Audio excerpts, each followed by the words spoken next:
I'm excited to record this little tour of how I use Asana. I love Asana, but I use it a little bit differently than how they may recommend doing it. When you first come into Asana, they have it set up so you can put a bunch of projects here on the left. You can divide into teams, but you can also set up your projects and have them all in one long list. That's down here on the left. I found that when you just have all of the projects here on the left, it's a little bit confusing. So it works better if on the left you create categories as teams. So I have my personal ones. I run LearnDoBecome.com, Power of Moms. I manage church volunteer work in here, and then I've created a little sample Asana so I can show you a little bit how I do that. So right now, Learn, Do, Become Team Project Home Base. That's one of my key projects that I work on, my key areas that I work on.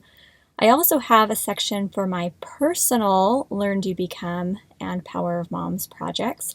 Difference here is that when we have a team meeting, we cover what our team projects are. And when I'm just working on my own, I'm looking at my own projects, and then I can catch up with the team on what they've been doing. Also, I keep my routines for business separate from my personal routines over here, personal projects and family projects. So basically what you'll see is I've got 4 project categories: Learn, Do, Become, my business ones, my personal ones, and my family ones. And then I have 2 routines sections: business routines and personal routines. So I'll show you a little bit about how we do that. First of all, for the Learn, Do, Become team home base, at the top, this is where we'll just keep things that we need to cover in our upcoming meetings. So anybody in the team can come and add to this agenda, and then we can just check it off and talk through it as we go.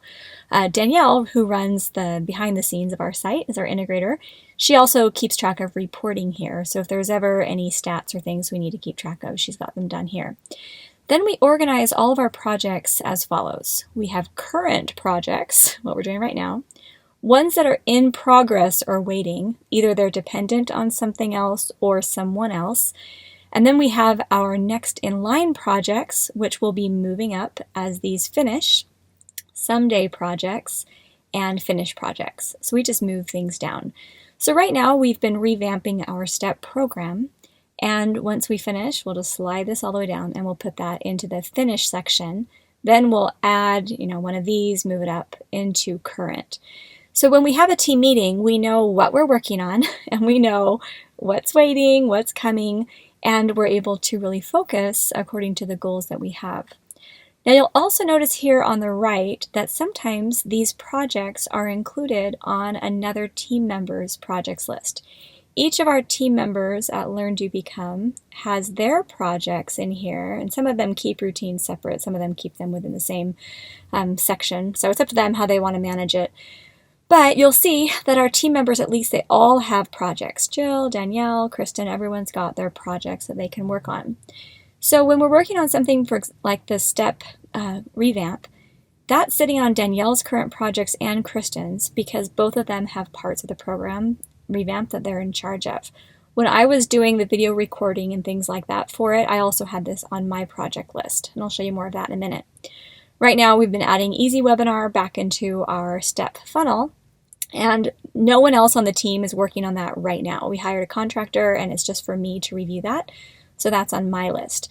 But this is a really nice way for us to be able to work together to figure out what the projects are, what we're working on, etc. Okay, let me just show you a little bit about going into personal business projects. These are business projects for April. So I have the same structure: current, in progress, next in line, someday, etc. And you can see that my current project matches the current project on the Learn, Do, Become team. And so this is just kind of the high level of how we look at projects. Now I've just shifted over to our sample Asana, just put together a little project list here. Let's say one of our current projects is redesigning our homepage. I went ahead and assigned that to me. Let's say if that was my project I was working on, or most likely it'd be something I would be assigning to our integrator, but occasionally the project is in my court until I've delivered all of the vision and details to our integrator. And so you can add as many as you want. You just click over here and you can add to a project. So I could say, okay, I'm going to add this to Danielle's projects or something like that. And you can take it off your projects and things like that. So that's great. Up here in the description is where we would include all key links. So if we have a Dropbox folder where we're holding all of the images, or we have some Evernotes or Google Drives, links from contractor, etc., all of that would be there. And then subtasks are all put here below. And you can assign subtasks with a different date or a different person. So sometimes if we have a big team project, multiple people are working on different subtasks. So we do all of that there. Here below you can comment. I could say @Danielle, and it would pull that up for her, put that in. And so it's a really easy way that you can communicate back with people. It does also send an email, and that's really simple. So I do really enjoy project management this way because it helps keep our team focused. I'm focused, and during the day when I have project time, I just look at my LearnDoBecome projects.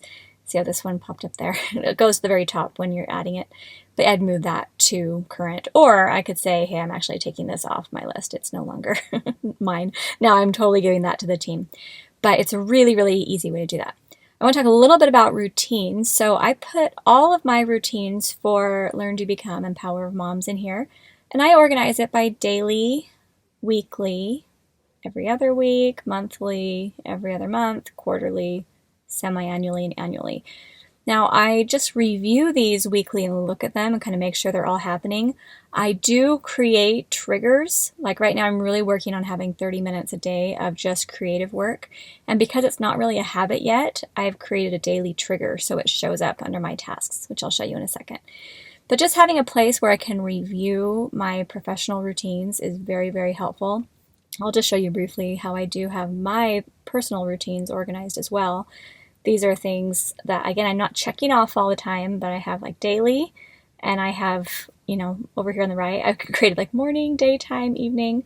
I have weekly, and then I have days of the week over here put together, monthly, quarterly, kind of similar thing. But I have my routines organized.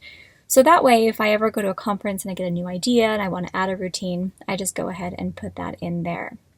Also, when you have your projects and your routines organized, anything that does have a date will show up in my tasks, and you can set this up where it will organize it by when it's due. So today I have a few things that I need to do, and so I come to this part of Asana to just look and say, okay, what is it happening today? I also get an email from Asana that tells me what's coming and what deadlines are, in the next few days, so that I'm aware and I can plan accordingly. Well, we do have our team projects centralized, and our routines are on each of our own routines list. We also keep our content publication process centralized, and we do have this on the main navigation. So what we'll do is we have a template put together. So when we do publish a podcast, we have all of these steps organized, and a few more here, of what it takes to create that podcast. So we can just highlight and copy all of these. And then when we start a new podcast episode, we go into the details there and we can just paste, and it will go ahead and paste that. It's not super slick where you still might have to assign it to the right people, but it is a nice way to organize it. Also, what we do is we have it like, here's the podcast we have in process right now. These are the ones we're doing next week.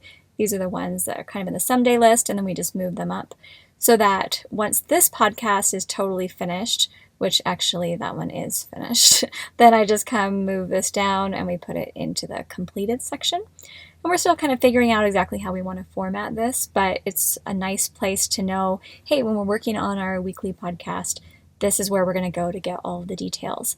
And then one other thing that we've done is we have put together a way to keep up with our clients. So one of our team members who handles the customer service, on her projects page, she actually went down below and she created something like customer support. And then what she'll do, let's see, let me scroll this up. I'll make some additional ones.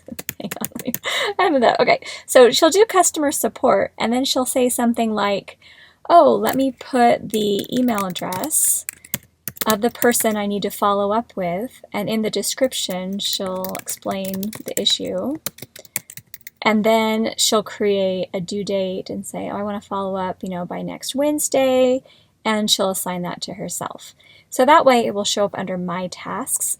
The nice thing about that is that whenever there is a customer issue, and I think she even has these segmented by someone who has a cancellation, someone who had a billing problem, someone who had a question, potential sales or leads, like she's got all of that organized.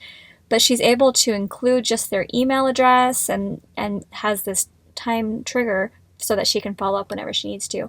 And she's got multiple email addresses. I'm not taking you over there because I want to keep the email addresses confidential, but it's a great way to make sure that everyone on our team knows what they're doing and that things will show up at the right time. The goal for me is that when I open Asana, I could come to my tasks and know exactly what I have to do that day. And when I have project time, I can immediately go over to my projects, and I have a very simple list. We have a rule of no more than 2 to 3 current projects at a time for any one person to work on. And I know when I have project time today, I'm going to work on this one right here. So that helps keep all of us focused. The email is great as far as if we have any comments or things as we're keeping track.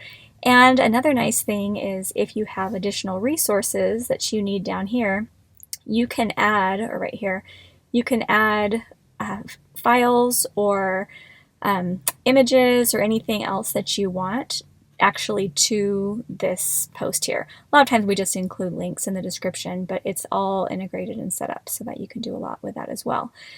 So anyway, lots that Asana can do. Hope that was helpful.